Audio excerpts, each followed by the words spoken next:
Canelo recently terminated his contract with PBC's owned by Jaime. He took this action as PBC was unable to set up a duel with Gerald Charlo for May 4. Canelo appears to be returning to Eddie Hearn's Matchroom Boxing.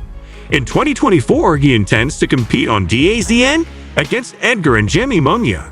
It appears that he will not be facing David Benavidez Showbiz. The adult has a comment regarding this. Well, how about this, Canelo? Why don't you assist your ass to fight David Benavidez? Listen, this here. Terrence Crawford and Canelo won't fight, according to Eddie Hearn. He made reference to a potential opponent for Canelo. Canelo wants to entertain the fans. He wants real wars. You know, and that comes with Mungia, that comes with Berlanga, that comes with Benavidez. You know, all those kind of fights with guys that are actually big 168-pounders coming to try and knock him out. There's a lot of drama with Canelo and his connection to PBC, but who he's going to fight next is uncertain. Recently, Canelo surprised everyone by leaving PBC and maybe going back to Eddie Hearn's Matchroom Boxing. PBC wants Canelo to fight Jaime Mungia on May 4th, but Canelo wants to fight Gerald Charlo instead. Even though PBC didn't say no to Charlo, it seems like they prefer Mungia. This made Canelo decide to end his contract with PBC. Last year, Canelo signed a big deal with PBC worth $100 million for 3 fights. He had already fought Charlo last September and won. PBC probably wanted him to fight Mungia instead of Charlo because it would be an easier fight and make more money. But Canelo wanted a tougher fight and more money, so he chose Charlo. It's important in boxing to make smart career moves, and Canelo is one of the top boxers, so his decisions are crucial. Turning down the fight with Mungia, along with the $35 million deal, might have been a big missed opportunity for Canelo. It could have led to an even bigger fight against David Benavidez with the premier boxing champions. In boxing, how much money you make depends on how risky the fight it is and how popular it is. The $35 million offer Canelo got shows how famous he is and how much money the fight could make. Fighting Mungia would have been an easy way for Canelo to make a lot of money because Mungia isn't as experienced as Canelo in this weight class. This big payday could have given Canelo more freedom to pick his future opponents without worrying too much about money. Fighting Mungia could also have been a good warm-up for a big fight with David Benavidez, which fans really want to see. It would keep Canelo in shape, help him improve, and keep people interested in his career. This plan would make fans happy and build excitement for a big fight with Benavidez. For premier boxing champions, setting up fights between Canelo and Mungia, then Benavidez, would be a dream come true. It would make a lot of money and keep Canelo working with them. Staying with PBC for 2 big fights would bring in a lot of money and make PBC look good in the boxing world. It would also mean Canelo gets a lot of support and attention from PBC, which is hard to find elsewhere. His last fight with PBC against Benavidez could have been one of the most exciting and profitable fights in recent years.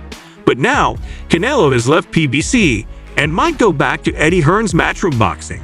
This means Canelo won't fight Benavidez in 2024, at least not with Matchroom Boxing.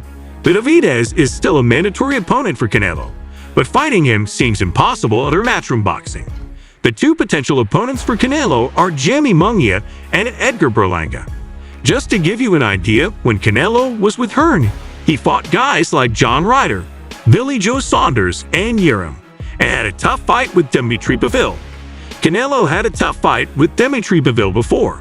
If Canelo decides to work with Matchroom Boxing, there might be a fight between him and Berlanga.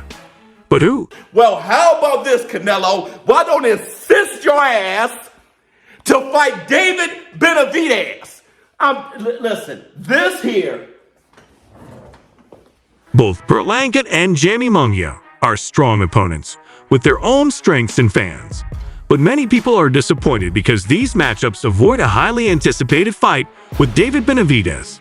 People think that fight would truly test Alvarez's skills in the ring. Edgar Berlanga is known for knocking out opponents and has a lot of power. He presents a challenge for Alvarez with his aggressive style. Critics say Berlanga is good, but doesn't have the experience or record that Benavidez does. The fight in May will get a lot of attention because fans want to see if Berlanga's power can beat Alvarez's experience. Jaime Mungia, on the other hand, is a different challenge. He used to be a champion in a lower weight class and has moved up. He punches a lot, is tough, and keeps attacking. He's never lost a fight, and he fights aggressively, which makes him a tough opponent. But like with Berlanga choosing Jaime Mungia instead of Benavidez disappoints boxing fans who want to see a big, high-stakes fight. Many people are talking about why Alvarez is avoiding a big fight with David Benavidez. Benavidez has never lost a fight and is strong, big, and skilled. People think he's one of the few fighters who could really challenge Alvarez. Fans and experts believe that if Alvarez beat Benavidez, it would show he's truly the best in the sport. Some think Alvarez is avoiding this fight to protect his reputation and not take any unnecessary risks. Instead of fighting Benavidez, Alvarez chose to fight Berlanga and Mungia. This decision has caused a lot of discussion in the boxing world about strategy and reputation. It shows how careful Alvarez is in picking opponents. Berlanga and Mungia are good fighters, but they're seen as less of a threat compared to Benavidez. This decision reflects a common trend in boxing where top fighters balance between taking big challenges to build their legacy and making smart choices for their career and popularity. But sometimes, fans and critics want to see fighters take on tough opponents to really test their skills. Canelo wants to entertain the fans. He wants real wars. And that comes with Mungia, that comes with Berlanga, that comes with Benavidez. All those kind of fights with guys that are actually big 168-pounders coming to try and knock him out. Alvarez's decisions don't just affect his legacy but also how competitive boxing is. Fighters like Benavidez, who are at their best and could headline big events, might not get the chance for the best opportunities. This could stop interesting stories and rivalries from happening, which usually make people interested in boxing. Also, Alvarez's choices affect how much money boxing makes. Big fights with stars like Alvarez make a lot of money from pay-per-view, tickets, and sponsorships. But if Alvarez picks opponents who aren't as exciting as Benavidez, boxing might not make as much money overall. This shows how it's important to balance making money now with keeping boxing popular in the long run. Also, Alvarez's recent decisions might change how big fights are made in the future. If avoiding tough opponents helps Alvarez make more money, other top fighters might do the same. This could mean fewer big fights and less excitement for fans, which could make it harder for boxing to get new fans. What do you think about this? Are you disappointed we won't see Canelo fight Benavidez in 2024? Let us know in the comments. That's it for today.